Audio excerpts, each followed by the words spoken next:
me di cuenta en la Procuraduría de Justicia del Estado de Sonora cómo en cada asunto había una historia de vida detrás. Es violencia, discriminación, hay dolor, hay una exigencia de justicia. Y quienes resolvemos las cuestiones de la vida, de la familia, la libertad, las propiedades, las cuestiones, pues no podemos estar improvisando, no es como si fuera un salto al vacío, quiero llegar a una posición. Tenemos que abrirle la justicia, recuperar la confianza en las personas justiciables. ¿Qué tenemos que hacer? Transparentar los procesos y generar mecanismos de diálogo, de comunicación permanente, constante. El problema en México y el enojo social es por la corrupción.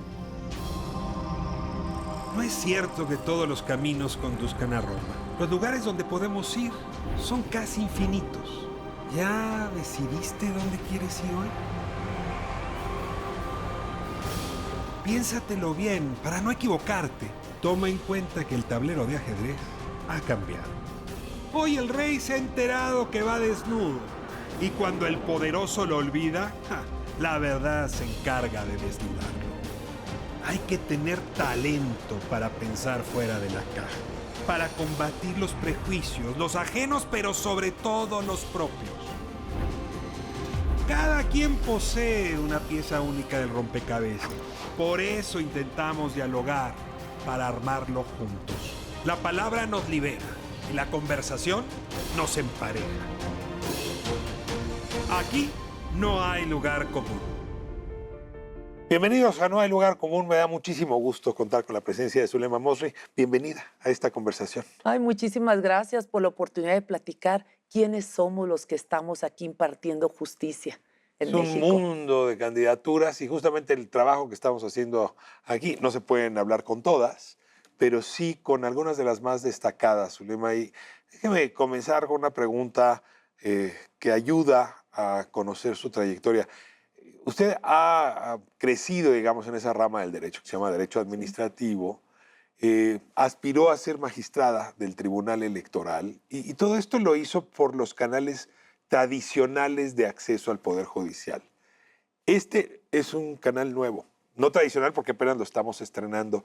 Si le pregunto la diferencia entre el camino que se hacía antes y el camino que está recorriendo ahora, ¿cuál sería su principal, digamos, connotación? Yo creo que el valor agregado que nos da el hecho de que tengamos la comunicación con las personas, con la gente, con nuestro pueblo, nos despierta una realidad que a veces de verdad dejamos de un lado.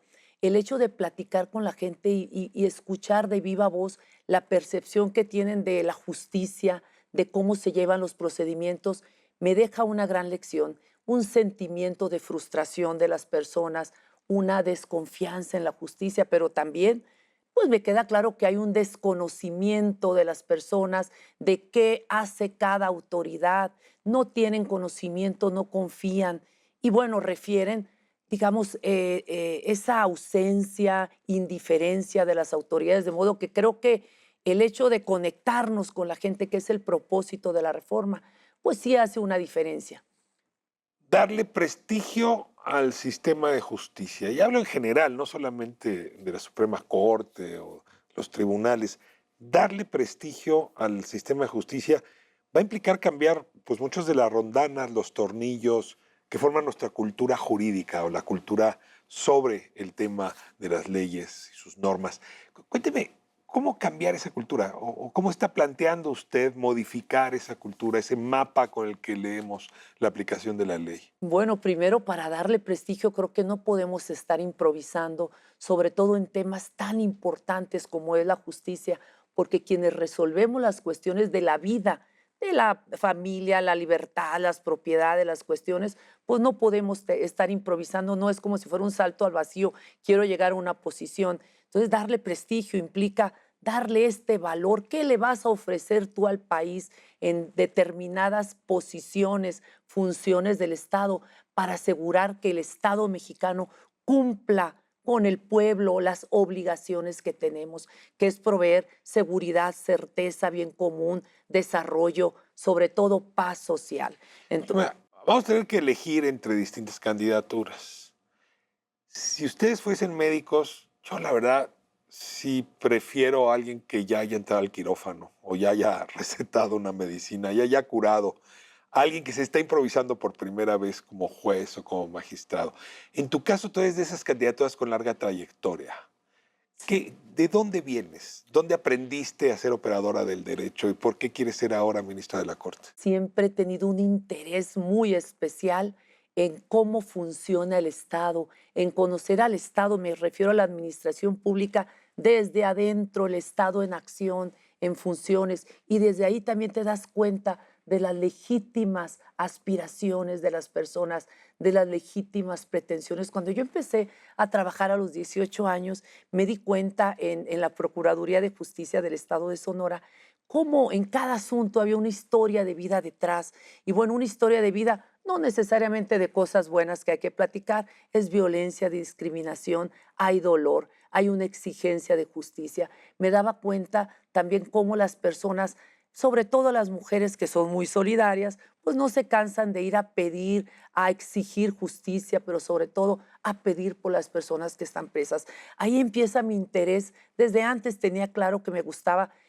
¿Qué tiene que hacer el Estado para cumplir sus fines? Y cómo en un Estado donde cada poder tiene funciones asignadas, pero en un marco de colaboración, ¿qué se tiene que hacer para corregir lo que está mal y materializar los derechos? Ahora, hablar de una Suprema Corte cercana a la gente me sigue pareciendo como una etiqueta muy grande. Si no me ayudan a entender quienes están aspirando, pues, ¿cómo se hace eso? ¿Cómo se resuelve eso? Porque la Corte, la verdad es que es el último piso de toda la construcción. Y por eso tradicionalmente pues está muy lejos de la calle, ¿no? ¿Cómo si llegas a ser ministra vas a acercar pues esa distancia que por cierto hay en todos los sistemas judiciales? En todo, sí. Porque no es un asunto solo de sensibilidad, ¿no? Es de atraer casos, de estar al pendiente de las violaciones de derechos humanos. ¿Cómo te acercarías al problema cotidiano de la gente? Tenemos que abrirle la justicia, recuperar la confianza en las personas justiciables. ¿Qué tenemos que hacer? Transparentar los procesos y generar mecanismos de diálogo, de comunicación permanente, constante. Así como ahorita estamos yendo a los lugares, a las comunidades, permitiendo esta comunicación, tenemos que seguir en esta comunicación, pero en una apertura. Necesitamos que la sociedad organizada, las personas especialistas, vigilen y se reduzca esa discrecionalidad arbitraria que puede dar lugar a la corrupción. El problema en México y el enojo social es por la corrupción, por las palancas, por los moches. Pero Eso es lo que es refiero. rarísimo que la Corte atraiga temas de personas. O sea, de pronto sabemos que en efecto alguien fue privado de la libertad, hubo un asunto de tortura, y entonces de pronto se vuelve un escándalo, pero realmente no atiende la Corte cuestiones de personas. ¿Cómo modificar para que la persona se vuelva, la ciudadana se vuelva protagonista de los intereses de la Corte? Efectivamente, son cuestiones excepcionales de derechos humanos que tiene que atraer la Corte o conocer por importancia y trascendencia. Necesitamos generar, que hace un momento lo decías, ese conocimiento, ese contacto, esa cultura jurídica con las personas, explicar el derecho porque cada sentencia de la Corte tiene un impacto, digamos, que no sabemos qué maravillosamente impresionante el impacto en las vidas de las personas.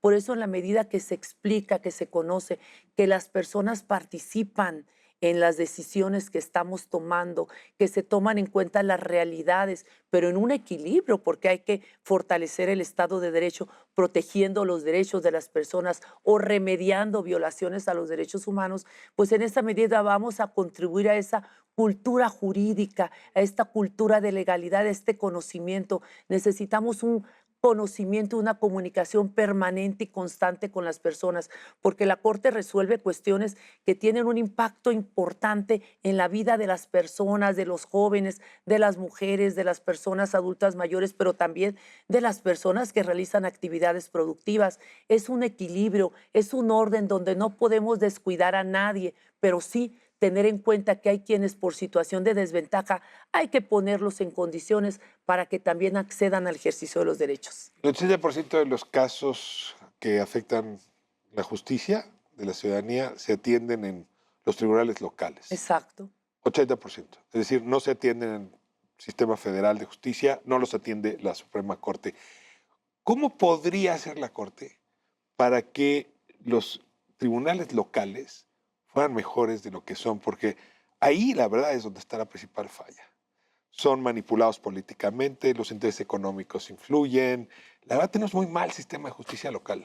¿Qué se puede hacer desde la Corte para mejorar eso? Creo que la Corte tiene que continuar emitiendo los criterios que den certeza, que orienten a las autoridades sobre cómo realizar sus actos para que siempre estén apegados a derecho y no incurran en violaciones a los derechos. Recuerda que nosotros en los tribunales conocemos de casos de violaciones que se dieron en el pasado a los derechos humanos. Entonces, por un lado, la Corte tiene que ser muy clara en orientar, en enseñar a las autoridades cómo sujetar la actuación, pero no es suficiente lo que haga la Corte. Necesitamos también otros mecanismos, otros instrumentos para evaluar que efectivamente las autoridades locales, no nomás las del Poder Judicial, sino las del Poder Ejecutivo y también los y las ciudadanas hagan lo correcto. Estamos en una cultura jurídica donde el último eslabón aquí es llegar a la Corte, pero las múltiples violaciones a los derechos humanos se quedan en la sociedad porque ni demandan. O sea, esta reforma quedó incompleta. Es un primer paso y yo siempre lo digo, el hecho de que cambien por la vía de elección directa de la ciudadanía a las personas juzgadoras no significa que se va a resolver el problema de No es varita justicia. mágica. No, definitivamente no. Es un primer paso como para un recordatorio, decir, a ver, ¿a quiénes le debemos el compromiso de la justicia? Pues al pueblo. A ver, tú trabajaste en la Procuraduría Local en Sonora y pues los procuradores, los fiscales no están siendo sometidos a elección. En realidad ellos no le van a deber a la gente su puesto. Y al mismo tiempo es quizá la instancia, pues déjame decirlo, peor de todo el sistema de justicia. ¿Cómo vamos a vivir en un sistema donde estás eligiendo jueces, pero los fiscales pues tan políticamente interesados y tan corruptos como siempre? Bueno, ese es el problema. La mayoría de los casos, los miles de asuntos que se presentan en las fiscalías, ni siquiera se presentan de 28 millones más o menos de asuntos que se presentan en determinado plazo. Son muy poquitos aquellos en los que la fiscalía inicia la investigación y todavía no llega ni siquiera al 2% los que llegan a los tribunales. La falta de conocimiento de las personas. Este es un primer paso teniendo claro que si queremos cambiar, transformar la justicia, esas estructuras desde abajo, los incentivos perversos, me refiero a la corrupción, los moches, las palancas, tenemos que transformar todo a las autoridades, desde las policías, las fiscalías, los poderes judiciales locales y los federales, pero también los centros de readaptación y la sociedad. Es un tema de todos. ¿Ves voluntad para hacer eso? ¿Y hay algo que se puede hacer desde la Corte para que se haga esa revolución en todos los engranajes, todas las rondanas, todos los tornillos necesarios de modificar? Yo creo que la Corte definitivamente, al ser el intérprete de la Constitución y garantizar que se preserven los principios, que se garanticen que se cumpla lo que dice la Constitución respecto a las obligaciones de las autoridades para que sean efectivos los derechos de las personas, la Corte tiene que seguir cumpliendo su papel de generar esa seguridad jurídica. Tenemos que recuperar la confianza de las personas que acuden a la justicia cotidiana, a los temas civiles, familiares, penales, que tanto nos duelen, que tanto duelen a la familia. Ese es el tema, recuperar la confianza, pero no es suficiente. Las otras autoridades tienen que hacer lo propio. Zulema, muchísimas gracias por acompañarnos aquí. No hay lugar común. Mucha suerte en lo que viene. Muchas gracias, Ricardo Rafael, por esta oportunidad y a todas las personas que se interesen en participar, en conocer a las personas y que hagan suyo este proceso judicial, porque es lo que más le conviene a nuestro país. Nos encontramos próximo sábado, 10 de la noche. Aquí No Hay Lugar Común, ADN 40.